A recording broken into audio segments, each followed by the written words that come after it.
Margaret Thatcher did not believe in the early 80s that communism would end in her lifetime. She thought it would end eventually, but it would outlast her. Of course, she happened to be on the battlefield when communism finally ended.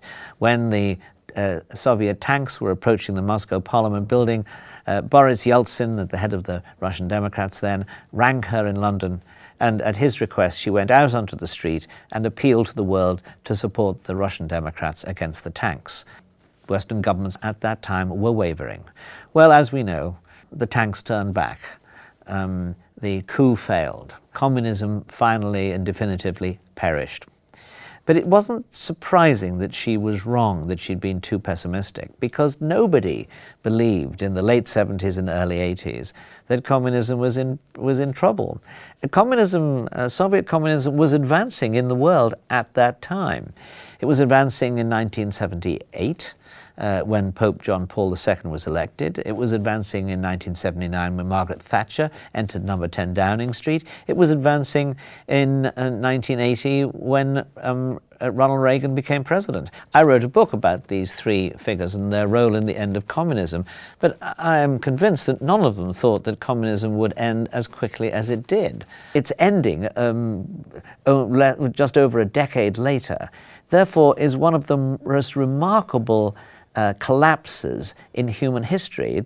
It's an incredible event. It took place, speaking historically, in a very short time. In 1977, just before these amazing events, Vladimir Bukovsky, the great anti-Soviet dissident, arrived in the West. He was expelled. And he was asked a question at his first press conference. Somebody said, "How many political prisoners remain behind in the Soviet Union, Mr. Bukovsky?" And he replied, 280 million. He went on to say that virtually everybody, even members of the Politburo, were in a sense political prisoners in the Soviet Union. And so the end of the Soviet Union is really a story of, or rather 280 million stories of human liberation.